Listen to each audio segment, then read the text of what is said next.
I see in my office so many blind spots in people that no matter how hard they tried, they wouldn't be able to see themselves. And if you're doing it out of necessity, you're doing it too late. It takes so much courage for someone to call and say like, hey, I need to start therapy. Nothing changes if nothing changes. We will abandon ourselves to maintain a connection with someone.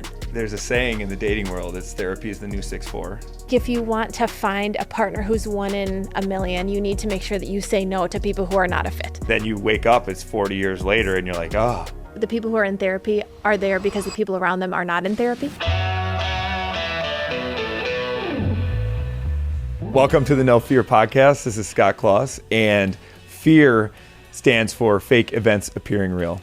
And I am really excited to have a return guest on today, Tori Colyer, who is my therapist. And so these episodes, I'm always a slight bit more nervous than normal because, you have someone that knows the deepest, darkest parts about you. And you could use this as blackmail if you wanted, but I don't think you will. Never. So we were able to sit down for a podcast basically 1 year ago. So it was July 28th, and it is July 19th, I believe.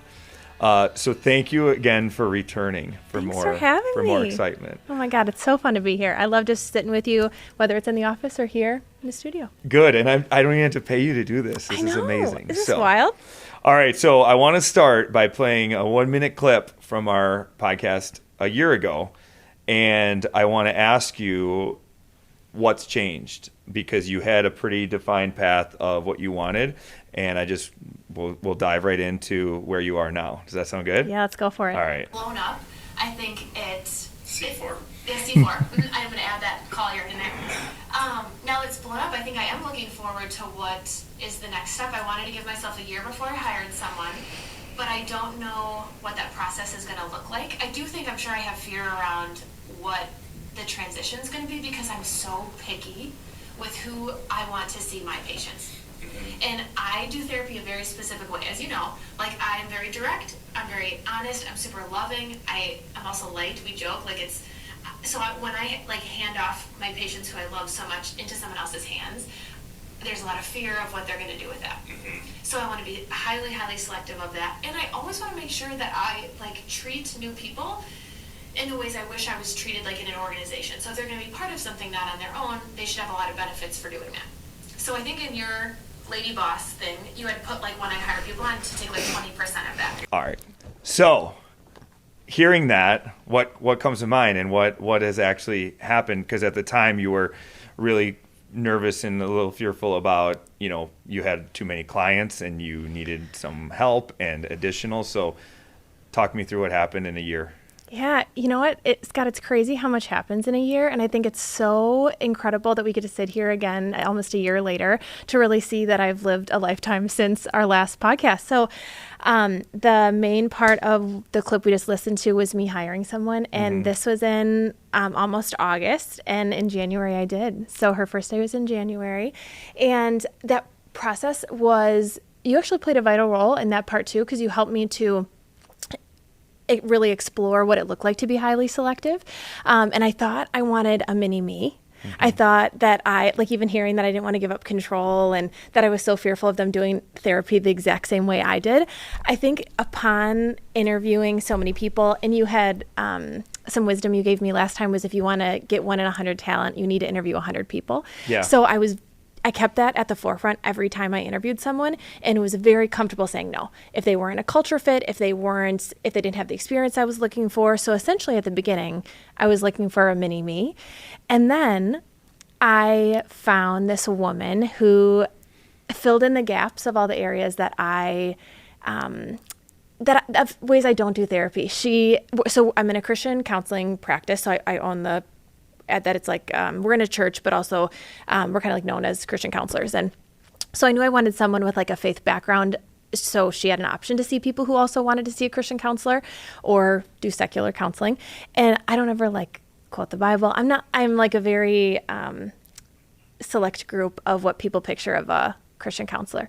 I say fuck every other word. It just is not what you picture. How many times is that in the Bible? I don't think once, but maybe in mine, maybe a little more often. And she quote scripture more often, and she is a lot older, and I was expecting to hire someone young, like right out of school, and she was right out of school, but she had a lifetime of experience.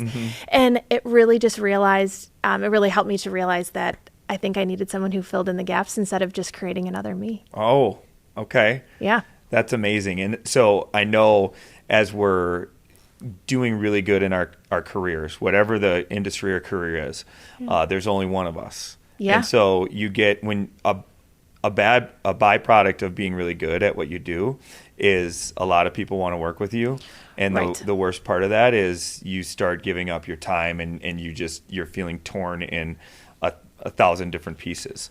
And it's a journey of, okay, what's more painful? Working nonstop, being pulled in all those different directions, having no energy for anything else, or taking the time to slow down a bit, maybe having to lose a little clients. You've got a whole different skill that you have to learn. You got to find someone, you got to do that. It's so much easier a lot of times to just, I'll do that tomorrow. I'll do that tomorrow. I'll do that tomorrow.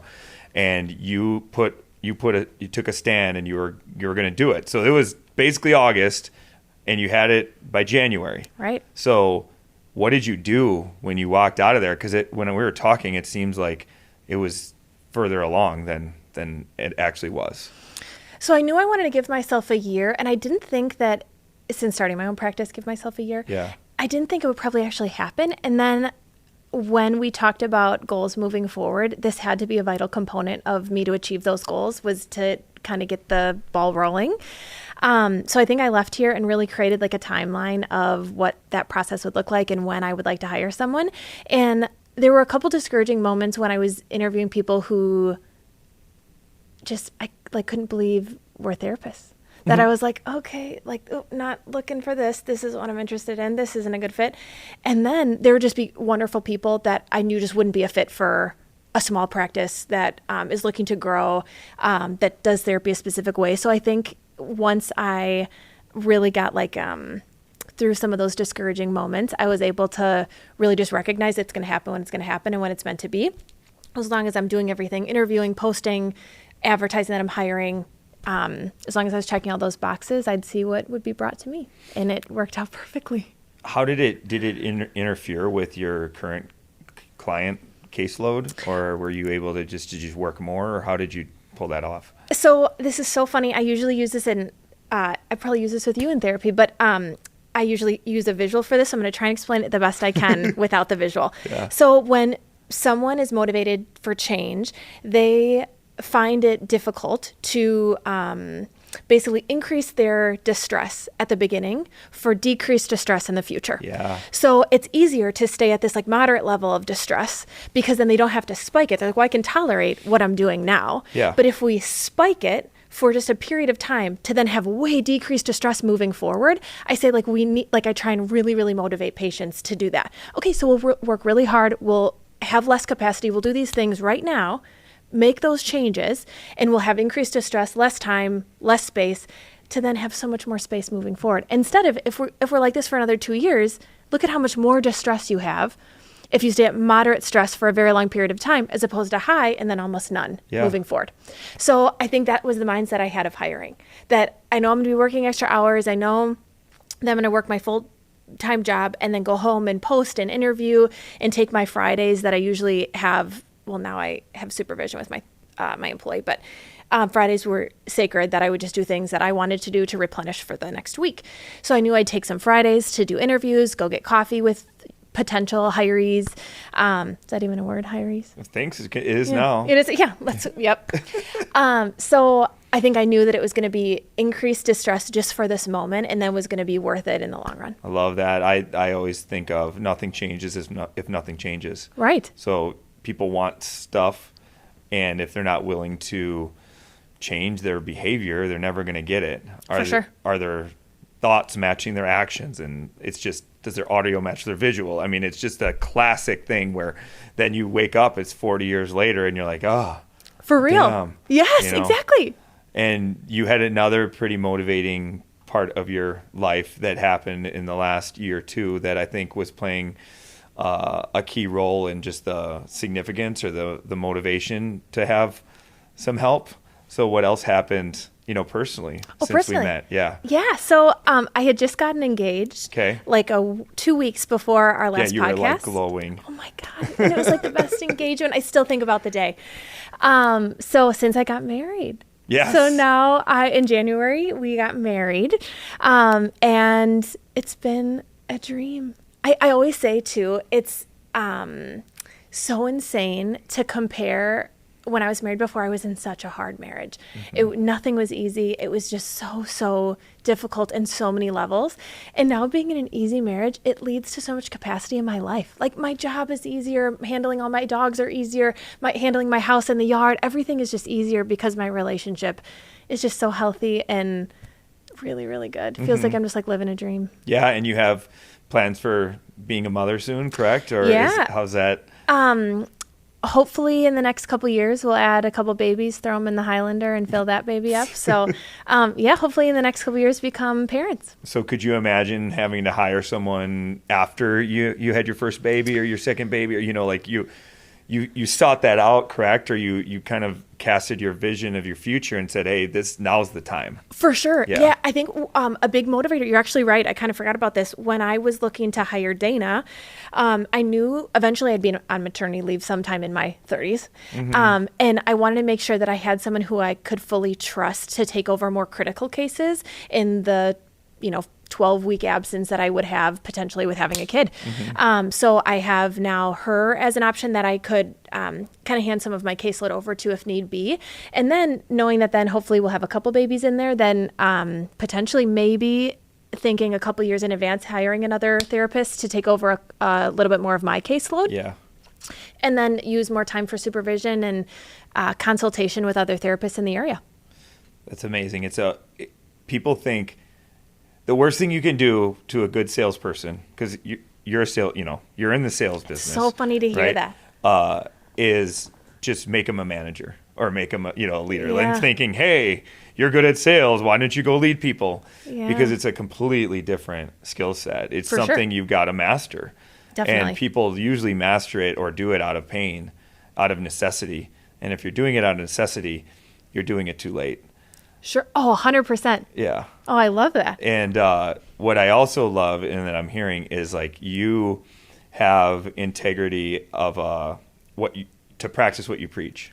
100%. So if you're telling people, hey, you should do this and have this future pain or present pain so it's easier in the future, and then you're saying, oh, but I'm not going to do that. Or, right. Hey, this could happen if you get out of a really tough relationship and you don't have the courage to do it. 100%. Yeah. Oh, and I feel like that like dissonance of if I'm like telling people what to do and not so I'm talking the talk and not walking the walk. I think I don't like to that dissonance is too uncomfortable for me, that it becomes intolerable. So I think I do want to make sure that I am practicing what I preach. Cool. And why would I be saying it if it didn't matter or make a difference? Yeah. Well, it's very easy to say stuff, hey, you should probably, if you want to lose weight, you should probably eat less and work out more. And that's just not easy. Yeah, right. We're human. For 100%. That's awesome. Okay. So now you have what's her name? Dana. Yeah. And you gave her, you had a big waiting list at the time. Yes. So is that what you did, is you had her take your waiting list and you kept your current load? Yep. And then I think it's just all happened so well. She's really a strong therapist. So I gave her my wait list. Then new people who would want to see me specifically, I would talk to them about, okay, I would love to see you. I really would. My schedule is booked out months and months. I don't have evenings available for a very long time. So we can potentially move forward with that as an option. But a key part about therapy that we can't lose is that it takes so much courage for someone to call and say like, hey, I need to start therapy. And so if you miss them in this window, it's so easy for them to go back to their normal means of functioning and lose that courage to start. Because it's a super scary process to start therapy because no one really knows what it looks like. So when you get them in this window of when they really want to start, I wanted to make sure that we had almost immediate availability. So then I would say, hey, but I do have this other employee who I think would be a great fit. And we go over their expertise versus what they're seeking therapy for. And a lot of them were very open to that. They trusted my judgment of hiring this person and then trusting her with these cases. And it has been so good and such an easy transition. And she's already getting personal referrals. Like she's awesome. Yeah. Do you have future plans, like in your future plans of adding more, or are you good with the two? I think I'm good right now. Probably in a couple of years, I would look to expand that for sure. She has a full-time job and does this part-time. So ideally, I'd love to give her full-time caseload before I hire on another person. You mentioned the window of time being important of when someone, makes the decision to say, yes, I want to see a therapist. That's in and of itself a very hard decision, I imagine. So hard. Why is it so? Why are there so many misconceptions around therapy and seeing a therapist? Like, what is that like in your world? So there's just the general stigma about mental health. Of course, that bleeds over into the general stigma about therapy. One of my favorite things that I say oftentimes is that the people who are in therapy are there because the people around them are not in therapy. So I think that sometimes you have to go because of the people who are in your life. Mm-hmm. If they would have sought therapy, you wouldn't be here. So I think that creates so much just normalization of like, yeah, some people are wild and like that impacts your life negatively. Let's come talk about it. So I think there's just the normal stigma of that. And then I also think there's just a general fear around what is this going to expose in me? Is it going to evoke emotions that I don't want to have to manage right now? Is it going to feel too heavy that then it ruins my day moving forward? There is an idea of therapy being super, super heavy and that you unearth all this childhood trauma and that it's so, so deep. And a lot of the times it's not. You can come in and talk about what's most pertinent for you that day, talk about what areas of distress you're experiencing and ways that we can problem solve out of that. You can tell me the tea about what's happening with your friends. You can tell me about the latest breakup. Like, it can be as light or heavy as you need it to be. And I think that isn't as commonplace to think about. Even, we joked that the employees here are like, oh, sit down, we'll have a therapy session on the podcast today. And I think if really we could show people what it looked like to actually be in a session, it would decrease so much fear around it. Mm-hmm. Yeah, I basically pay you to laugh at me. Yeah, 100%. It makes me feel good. 100%. Have you seen Ted Lasso? I love Ted Lasso. So God. I just binged it, and I watched all 3 seasons in like 8 days, which I probably need to unpack. But that's just wisdom. He had his panic attack, right? Yeah, and he right. had to lie about it. Yeah. He had to say, "Oh, I left this game because I was having stomach issues." Yeah.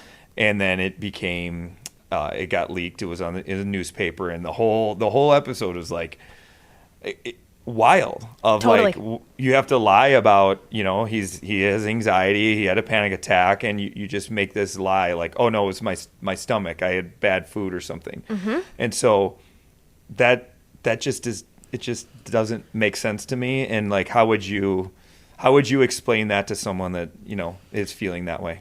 I think there's such a high degree of shame around people who struggle. And so as humans, we hate our humanity. Every day I see people who are saying, oh, I wish I didn't respond like this. I wish I didn't say this. I wish I didn't act like this. And all I reflect back is, oh, so you wish you weren't a human? Like, unfortunately, we all have that humanity part of us, and we do our best to hide it and feel ashamed when it shows, mm-hmm. when in reality, we all are in the exact same boat, and it's going to be super helpful to normalize that. Yeah. Hey, Ted, we all feel like that. We've all been there. And mm-hmm. there's all things that even you and I, as professionals in the field, want to come off very stable, and we are, but we also need to make sure that we're vulnerable and sharing things that we also struggle with. And what I'm really grateful of is when we were going through the separation and the divorce and everything, like, the scariest part was kids, and what is this going to do to the children, and yep. how are they going to react, and what, I could just see them, 30 years from now, like, how basically the biggest fear of a parent is, how am I going to screw up the kids? 100%. And I knew you were very good with children. Yeah. And so I'm very appreciative of that, because I don't think they see it as, hey, I'm going to therapy. They don't. Yeah. For sure. And how do you manifest that environment for a child of saying, if they go to school and say, oh my God, you're going to therapy, are you a nut job or whatever, mm-hmm. versus, hey, my parents are going through divorce. Like, I want to talk about what I'm feeling before it turns into something huge.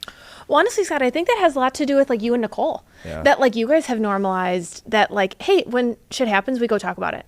Like we make sure that we process it with someone who's safe instead of having it come out in unhelpful ways. And so I don't think either of your kids ever question coming to see me. Yeah. And so when there's shame around that for you guys, that like, don't tell grandma and grandpa we're doing this, don't tell your friends, like when you are encouraging them to hide it, they think that there's something wrong with that. So I think it really speaks volumes to the parents of how they normalize this process. Yeah. Another thing that I typically so I used to work with so many kids and it was so wonderful because that was my experience, and now it has transitioned into mostly marriage and family stuff. So now I work with a lot of the parents, and what I say too is if I see that the parent, I've made like a med referral for them to go, maybe get on anti-anxiety, antidepressant, whatever. I help them to also normalize for their kids. There's a strong genetic component. So if they create a normal, easy narrative in the home that we go to therapy, that we need medication to make sure that we're feeling okay, then the kids don't feel like there's something wrong with it if it comes up. So I think it really has to do with the narrative that it starts in the home that you guys create. That's cool. And I never felt that way. Like even in college, I sought out help just through anxiety and mostly performance with sports and with other things. And sure. And so it's just same with my brother, 100%. I remember just on this note, I was so embarrassed to say that I went to a therapist or that I was like needing help. Like I didn't even want to tell my dad. I didn't want to tell anyone. I was on the basketball team. You're supposed to be like really like macho and like the king of the school and all that. Yeah. And I remember I remember the day I was really embarrassed to tell my dad. And I called him and I said, hey, probably after like 40 minutes of procrastination, and hey, I went to see a therapist today or something. And he's like, that's so interesting because your brother did the same thing today, like for the first time. I didn't know that. Like for, we both went the same day. Oh my God. It's shame on me because like if anyone would understand, it would be my dad. 100%. My dad had a lot of struggles with bipolar and very open about it. I got to see different, episodes or however it happened, but he really took the bull by the horn and knew what was most important, and it's just a complete non-issue. But even 100%. with that, his history, I still felt embarrassed, and then it was like a weight off my shoulders. Huge.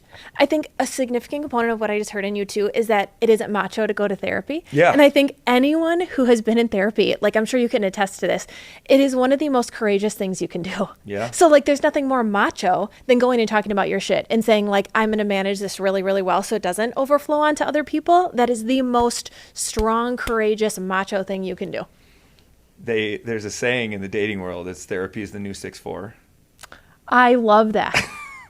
Oh my God, I love that. This next generation is doing a really good job about like identity development and like healthy relationships. So that's super encouraging to hear. Yeah. So, and then, having doesn't hurt that you're also, both 6'8". Yeah. So yeah, exactly. More boxes to just check, throw the that better. out there. So then I had to tell my coach and like my teammates, and even at the time, the teammates were so encouraging. Oh, for sure. And I'd challenge someone to name a time when you opened and got like vulnerable and real, where someone was like, I hate you, or like 100%. Whatever. It's complete opposite. It's like, wow, you're actually trusting me enough to like share what you think and what you're struggling with. Is very cool. One of my favorite truths is the more I share, the closer people feel to me. And I feel that every time I share. Yeah. It's so funny. I was just in New Jersey for 7 weeks with my husband because he's a pilot and he was doing a pilot training there. And I get back. And so I have the best friends, and I see him like every couple weeks. And so when I got back, I scheduled all right. As soon as I got home, all my lunches, all my walks, all whatever. And it was so funny. Like time after time was like something big my friends would disclose to me. My nieces, whatever. And I was like, man, I need to be gone like for a chunk of time again, because I think it like makes people like realize when they're missing something, because we would see each other consistently, that I think it didn't feel as authentic maybe to bring up something. And I can't tell you how many times it was like all in a week that's, I haven't told you this yet, but I really want to tell you. And I'm like, I need to be gone more often. So I think that there is such a beautiful thing that comes when we're vulnerable that feeds a relationship. Yeah, totally. I don't know the exact stats on this, but obviously it's proven that men don't live as long as women. Mm-hmm. And what science and research is showing is one of the main reasons is actually men don't have the social network that women have. 100%. And men don't say what's on their mind. And totally. Those are the two leading contributors to, those extra 5 years. And so I'm thankful enough or grateful enough to be part of this group called Modern Men. And there's about 25 to 30 of us. You don't know about this? I have no. What? Oh, wow. So I'm in a group. We're called Modern Men, and it's the top realtors from across the country, our coaches, real estate coaches. We go to Costa Rica. We go to. Remember when you bought everyone that book? Yeah. Do you remember? Is this Modern Men? Yeah, that's Modern Men.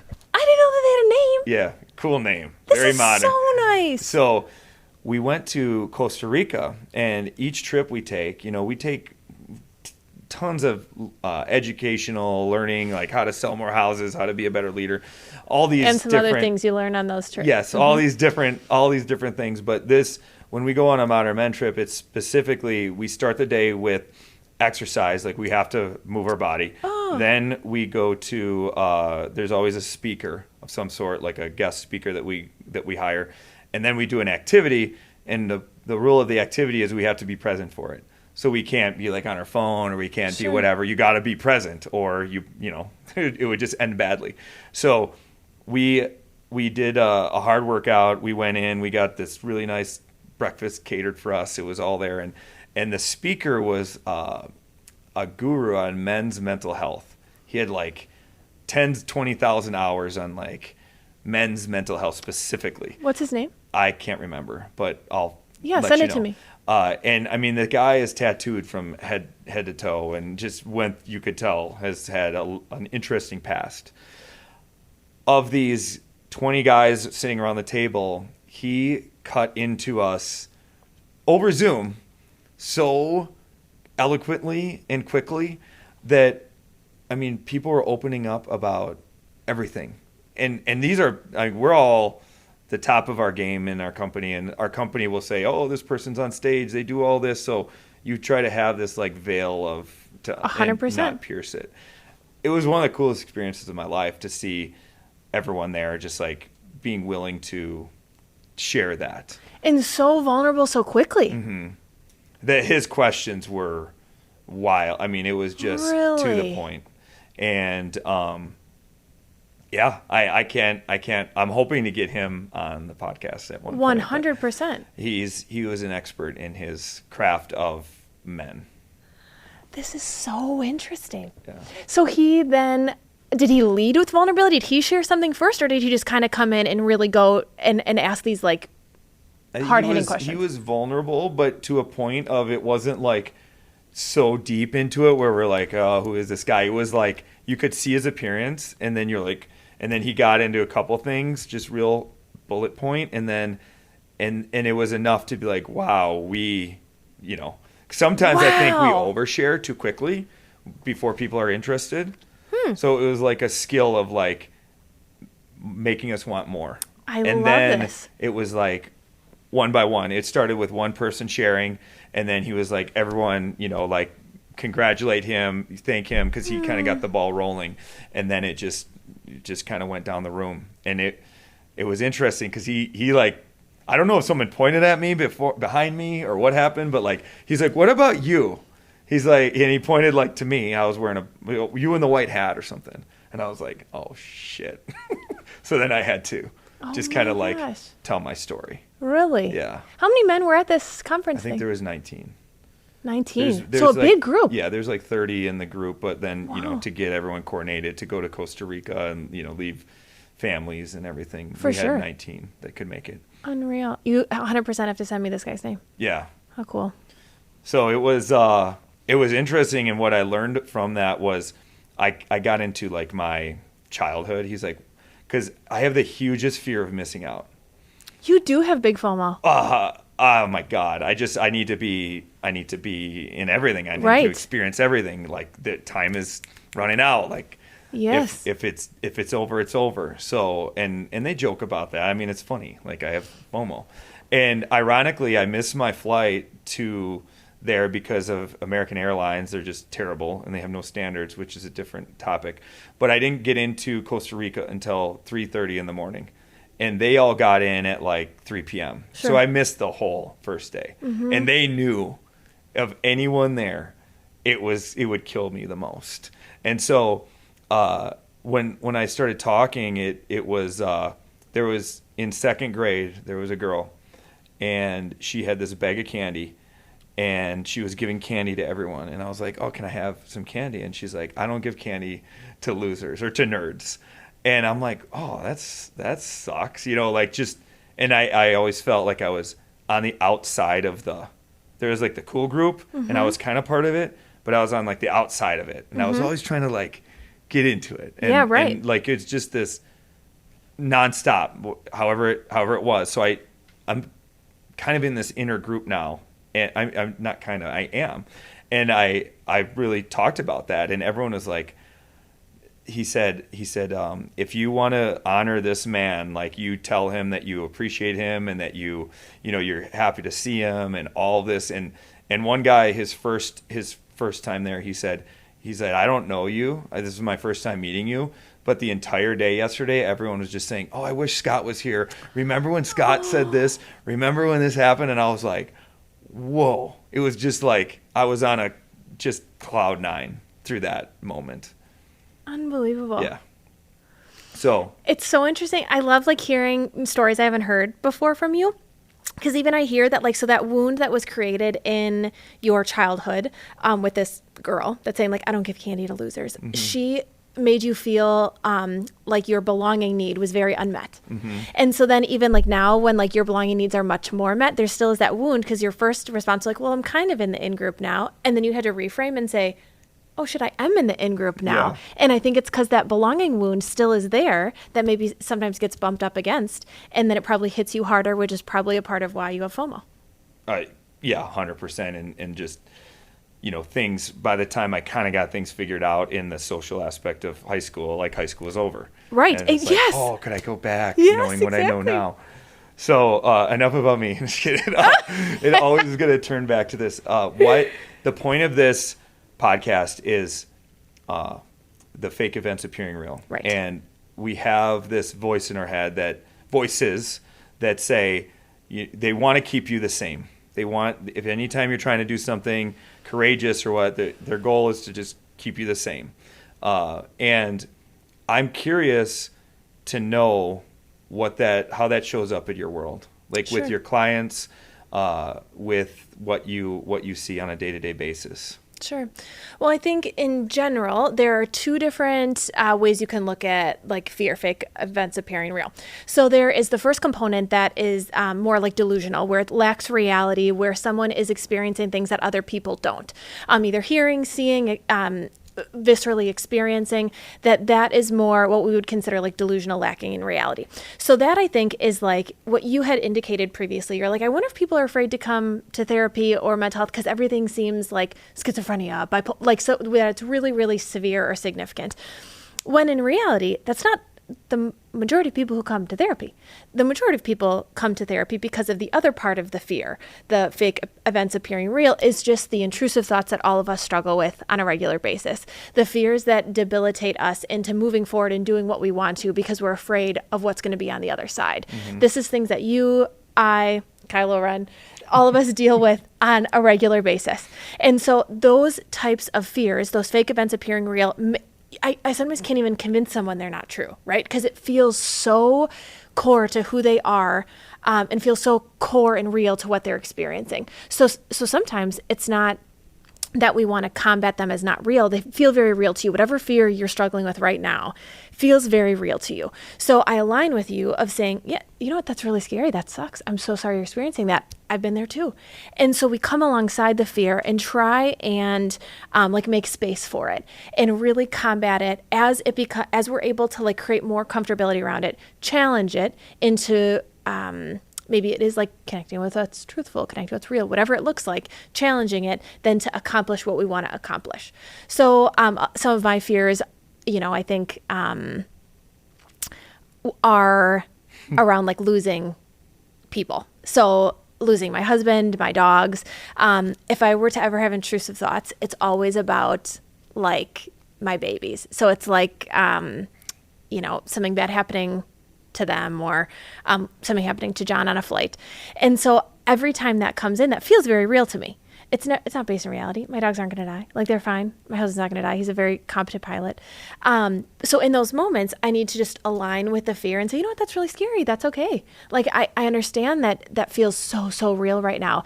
And then I have to recognize that this isn't giving me any information that's real and true. It needs to come like a wave, and I need to be able to move forward. And as this is not factual. Mm-hmm. Yeah, that was really scary, and that's okay. And it doesn't mean that I'm going to make any decisions out of that. That's, I think, a huge component that we tend to make decisions out of emotions. And we need to make sure that we don't make core decisions out of what we're feeling. When we're highly fearful or scared of something, I always encourage someone to say, okay, the fear is present for you 100%. That's so real. Would you make the same decision, do you think, if you weren't feeling scared? And it kind of takes people aback and they're like, I don't know, because I'm so scared. This is how I'm making the decision. So I help them to calm that part down enough to try and have that cognitive piece come forward and really identify what can make a helpful, healthy decision right now. Mm-hmm. What's going on in your brain, like biologically or physically? What's going on in the fear-based brain versus the logical-based brain? So we have like our amygdala is back here, and so this is like where our like emotions are housed. So when this is lit up, our prefrontal cortex up here is where we make logical thought, cognitive decision making is up here. So if this is lit up, this can't be. So I use that in session a lot. Like, okay, that's okay that this is lit up. We can't think logically when that happens, but if we calm this down and are able to like bring the emotions down a little bit and manage those well, we can actually bring our thoughts from here up to the logical decision making. Mm-hmm. And you can see that on a brain scan, yeah. Like the blood and the differences. When, like lights up. Yes, that's pretty wild. What I experienced too is that the amygdala, it also, what effect does it have on your body and like your muscles? Like when you're in that more of like a panic attack or that feeling. Oh, so this is even the same as like even just stress or cortisol increases impact the body. Trauma gets stored away in our cells.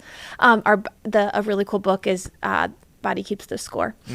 And so it really says how our body is impacted when bad things happen to us. And our emotions are 100% stored away in our bodies. They say main areas are like muscle tension, GI upset, headaches, things like that. You know what's funny? What? The book we had to read for your men Costa group? Rica was The Body Keeps the Score. Isn't it so good? Yeah. It's a little clinical. It's hard to get through, but it's really impactful. Yeah. And I mean, if you experience like a physical threat of, someone chasing you, or you're in physical danger, like biologically rooted, tigers coming to eat you.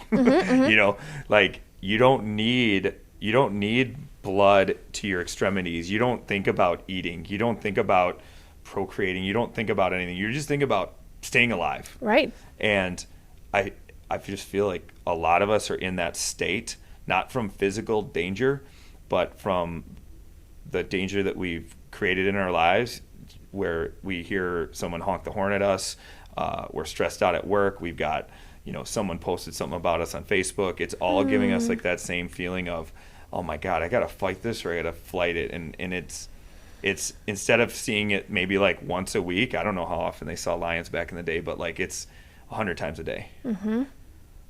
Would you agree with that? Or is that, what do you see about like that constant state of like stress or fear and just like the impact on our lives? So I think the first thing I'd want to understand is where it's coming from. So if it is a chemical imbalance that is making them feel like they are in fight flight every day, even though there isn't a posed threat, typically then a medication would be really, really beneficial, life-changing for that person.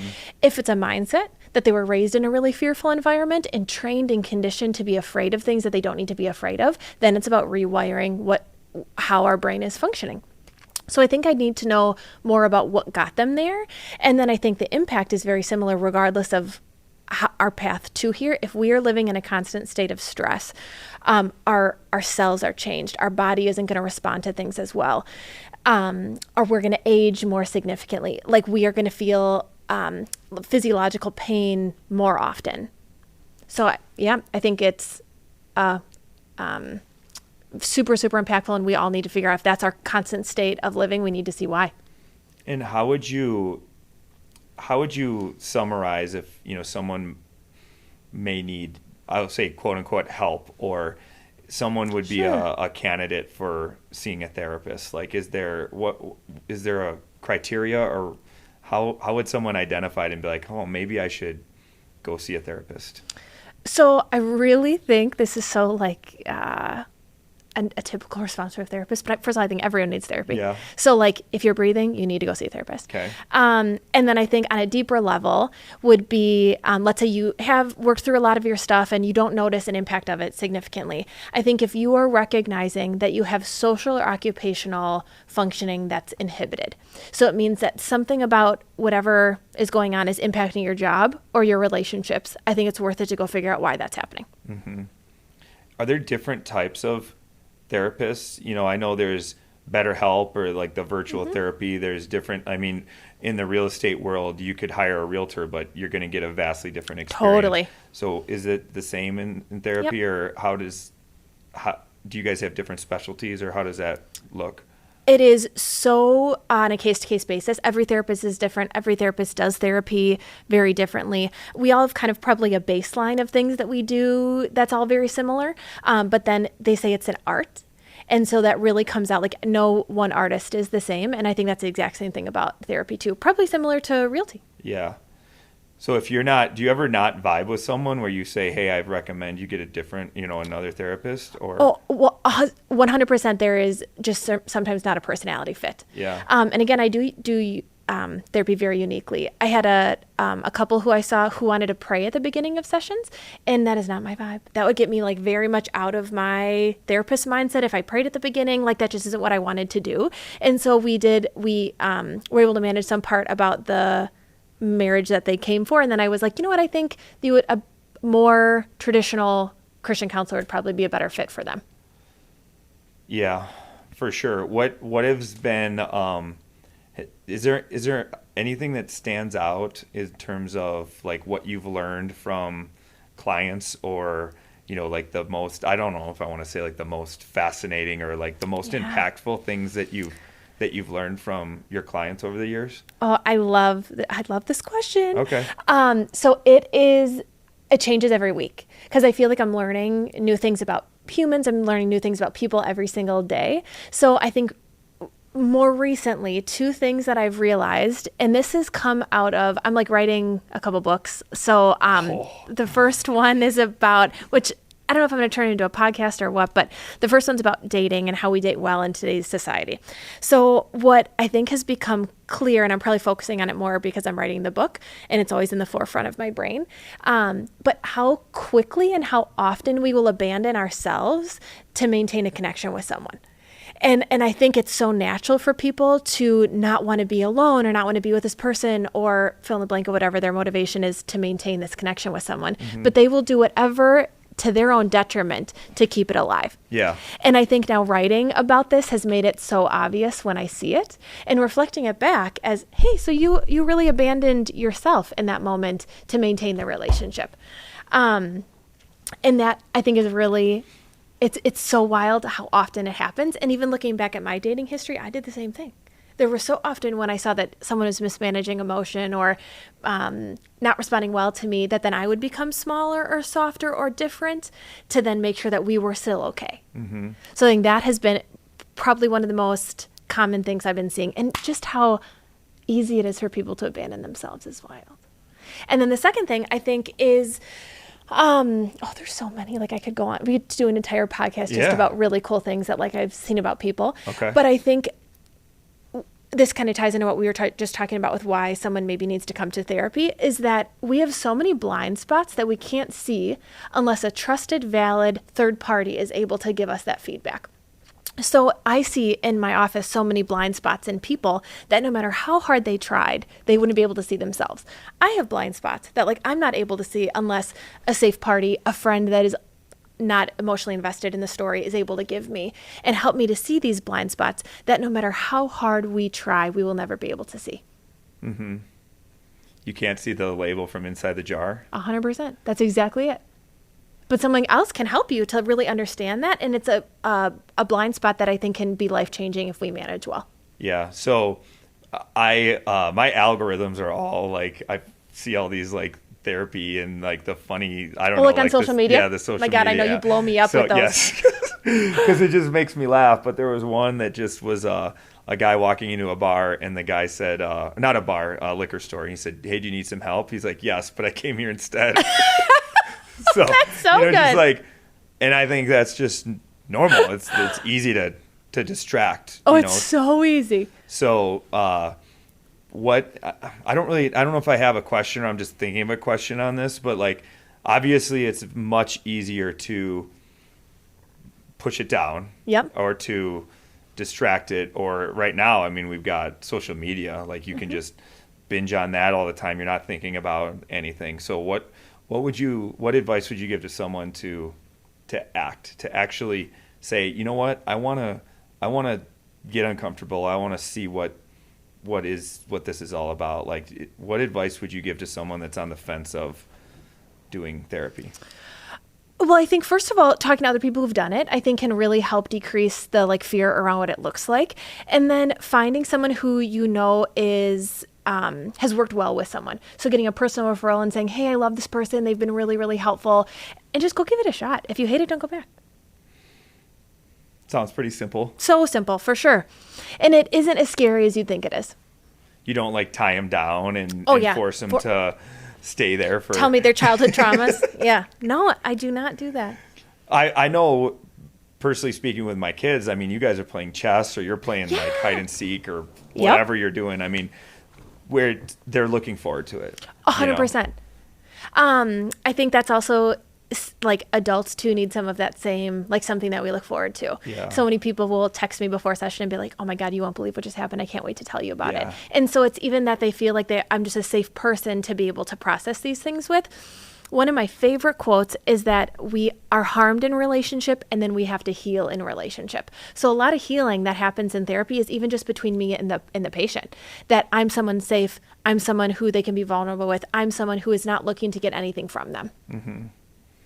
What do you do in the time between therapy appointments? If you see them maybe an hour a week or once every other week, I mean, they've got to go out and live in between. So because it's really nice to go into an appointment, you get real motivated and you got it down, and now you've got to go live, and you've 100%. got your temptations, and you got everything. Like what advice do you have outside of seeing you? Well, so much I think of what we talk about can't happen in therapy. It has to happen outside. So I oftentimes will give challenges to say, so now try this out next time. See if it works, see if it doesn't. And I think allowing them to be able to really implement what we talk about is when change occurs. So as much as we can do a lot of work in session, so much just has to happen outside of it. And it's so funny to see, like, once you're in specific environments, it's hard to then remember or implement what we talked about. So I always say we have to be able to hold like what we talk about and then hold it from session to session. Especially like, it's so funny that there's a statistic on it. I can't remember what it is, but it says that like when you get back in your family of origin, you typically feel like the age you were when you were growing up. So even if you're like 40, whatever, and you're back with your dad and your sister, you likely will feel and act a little bit younger than you typically would if you were here with me doing this. Yeah. Every time I go to my dad's house, I open the fridge and I'm like, what's there to eat? And I open the cabinet. I'm like, what's there to eat? And I'm like, I'm not even hungry. For sure. But I just know that I would eat like a bag of Doritos and I would eat, everything in the fridge. Your 16-year-old self. Yes. It's wild that you say that. For sure. You mentioned to me that one thing that stands out is like me on Pendulum. Yes. Where you're like, totally. I'm either just like 100% over here or I'm 100% over here. I'm just all in or not interested. And so there's like this, you're like, what could you do to live, somewhere else in the spectrum of that? And that stands out where it's like, hey, I don't need to go have 10 beers if I go out. Maybe I could have like 2. 100%. And that's just like foreign. I'd rather have 0 or 10. 100%. Or whatever. And it's when we have that pendulum swing, it's because there's something that feels uncomfortable about finding that middle ground. That's also why people tend to like being black and white. That it is easier because you know what to do when you're over here and you know what to do when you're over here. When it's in the middle or gray, it seems a little more complex and it seems scary to people. I think that's another thing that I've learned. And this is probably, I'm watching House of the Dragon and John and I are going through Game of Thrones. So it's just like, in a horrible show, but the storyline's written really well. So I don't like any of the violence, the girl stuff, but I love the storyline. And what I see in Game of Thrones and in my work life is how complex people are, that you'd love to villainize someone. So like, let's say someone does something horrible or they abuse their kid, fill in the blank, whatever. It helps me to maintain empathy by seeing the complexities of them as well. Or seeing when I see crazy situations in a marriage that I'm like, how could you do that to someone? Like, there is not a day in my life I ever would have thought to do that to John. But then I see what got him there and I understand their motivation. I understand their fear. And it helps me really to have so much empathy for that person instead of seeing them as either like all good or all bad. We are just so complex as humans that we can't fit into those boxes. Yeah. I remember the first couple of times I was like, hey, I was in the middle or whatever. I didn't go all the way. Yep. So that's cool. Such a win. What about these books you're writing? Yeah. So the initial goal and idea was designed to be like a trilogy. So the first one was going to be like how we date really well. It's called Hard Pass. So it's like how we date really well in our culture today. Then the next one is like how we invest well in our marriage. So and it's like once you're in a committed relationship, how do we do marriage well and make sure that we create fulfilling, long-standing relationships that we want to be in. And then the third is like once we like are ready to retire in marriage, like how do we retire well and like enjoy that time period too. So I am really, really excited. I am thinking I either am going to publish the book as a book and then do a book on tape or have like just basically record it and then have like a workbook that goes alongside it. What's the theory on Hard Pass? Is it the 1 in 100? Yeah. So it's so funny. Like you have been like an integral part of so many things that I've like done. So you said if you want to hire 101 talent, you need to interview 100 people.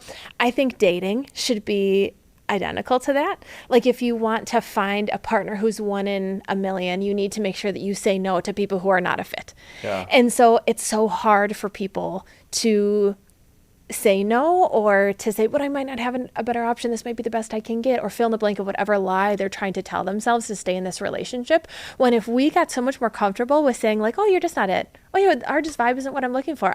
This isn't going to be this 60-year relationship I have. We need to have such comfortability saying like Hard Pass. That's really hard. Oh, it's so hard. But I think when we have like such freedom to do it, we make way, way, way wiser decisions. Do you just start off the date with that or say like, hey, how do you I do a lot of future pacing. Like, hey, your appraisal may come in low and you might have to bring money to the table. It's a lot easier to say that before you get the appraisal than after. So how did you like preset that conversation? Well, what's so funny is even in what you just said, you're trying to like manage someone else's emotion. Yeah. Is like you're trying to like lessen their emotional experience, when in reality we need to make sure that we are just managing our own and then trusting that the other grown-ass adults in our life are going to do the same. And if they can't, then we can protect ourselves from that. Yeah. So you don't need to go out or get out ahead of it. You need to be able to, this just isn't a fit. That's also really loving for you to do. So they find someone who is a good fit. Yeah. So like no's are one of the best gifts that we are ever given in dating. Like right at the end of the date, or like you go home and text them? Or? So I usually know within like the first like couple minutes of meeting someone. Yeah. Like with John, I was like, oh, I want to marry this motherfucker. Like literally when we got to the parking lot where we met. And so I knew that quickly in dating relationships as well. And so I think as soon as you either know or realize this is no longer going to be a good fit, just say it. Yeah, that sounds terrifying. Well, and I think my fake event appearing real. I think you make it heavier than it needs to be. Yeah. Like, it really can be a light experience. We think that dating is so personal, and that like rejection is like that when someone chooses they don't want to date us, that we feel rejected. And it's just such a false belief that we have that someone else not being interested in us has anything to do with us. Mm-hmm. Yeah, I can't disagree. You'll read the book. It'll be helpful. Yeah, get the book out. I need this. I'll come record it with Kylo Ren.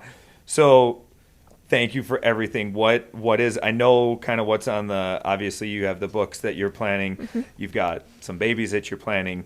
What else is in the future for you? When we do this, say 2 years from now or 3, or, in the future, what is that going to look like? Probably still growing Calm and Collected Counseling. Yep, filling up that Highlander, having the books, hopefully at least 2 of them be published. When? Well, I had a goal to be done writing them both by the end of the year. Okay. And then take the first couple months of next year to either record or have people read them and do all the edits.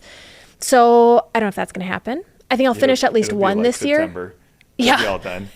No way. This does give me motivation, maybe.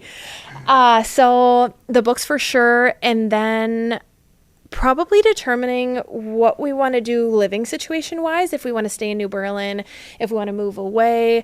I want to make sure that John and I always make decisions that are in both of our best interests and that we both have a seat at the table. And so I love New Berlin. So like if New Berlin isn't a fit for the marriage anymore, what we want to do with that. So I think really just assessing like where's going to be best for the relationship moving forward and then continue to grow the business. Awesome. Is there anything I didn't ask you that you wish I would have? I think a significant component that we all struggle with in regard to fear is that we're trying to avoid something. And I think it's going to be worth your time, money, energy to really explore with someone or not what it is you're trying to avoid. And so let's say that fear comes reality. What is it that we're trying to avoid of that reality? That's good. Yeah. And then just sit with it. Yeah. What if you sat with that question for 30 minutes? For sure. Or an hour. Totally. One of the best things I ever did was the 12-hour walk. And did I tell you about this? What the hell? I know what. Well, we haven't seen each other in a while. Yeah. That needs to change. I've got some stuff to share. No. 12-hour walk, it's a book, and really, I mean, the basis of it is you just walk for 12 hours. You don't have a phone, or you can have your phone, but you don't have the internet, you don't have a distraction. It's on do not disturb. I use it as a map, basically, so I didn't get lost. But even if I did get lost, I probably would have found myself in 12 hours. So it was wild, though, because you go in there with, bullet points of what you want to think about. Right. And then every hour, I just did a little voice memo of, hey, this is what I thought, this is what I did, and it was amazing. Wow. You get out of that and you're just like, there's so much that's clear. Because how often do you go 12 minutes without checking your phone or having a conversation or whatever? You do it by yourself. Yeah. And you just sit with yourself. But no one also walks for 12 hours. Like, let's just think of how much like you're even just experiencing by walking 12 hours. And really, like, the author isn't super concerned about, hey, I walk, like, because you know me, I'm going to have a 16-minute average mile and I'm going to walk like this and I have it all in my head. That's not the point. Right. The point is to just really move. Right. And, if you want to take a hour lunch and just sit down and eat and watch look at whatever, it's not about how many miles you walk or how many calories you burn. Sure. Of course, that's where I took it. Yeah. For the first 4 or 5 hours, and then I'm like, screw it. I actually got like peace on, I'm not competing with anyone. For sure. This is my 12-hour walk. Totally. So I got that planned in the next month to do again, because really it's like a yearly thing, a yearly reset. I bet you could like walk around Lake Geneva or something. You definitely could. That would be great, because that's super therapeutic too. Yeah. Unreal. But that's wonderful. The less amount of people you can see, the better. So you're not like, hi, or like, and so, yeah. I should do a little solo episode on that. You 100% should. Thank you so much. This is awesome. So how can people find you? Do you still have a waiting list? You got help? Yeah, so Dana's available. I have limited availability, but we definitely are looking still. We can take people. So online, calmandcollectedcounseling.com. Fill out our little form on there, and we can get you scheduled as soon as possible. Cool. We'll put that info in the notes. Great. And you still haven't taken the C4. You haven't added your I have not. last name. No, I think You could blow shit up. I would love. I mean, we're fucking blowing shit up right now. I think I want to make sure that the company is more than just me. Yeah. So. Couldn't agree more. Yeah. Unfortunately, Yeah. I wanted something to happen. It didn't happen. That's okay. But I couldn't agree more. For sure. When you say it like that. Yeah. Thanks. I encourage any listener to share this with one person that needs to hear this. That's all you have to do. Either tag them, share it with them, say, hey, thought of you. Would love to know what you think of this, and then have that conversation. And maybe you could be a change force for someone, and truly help them out. So, thank you so much for listening. I look forward to the next one.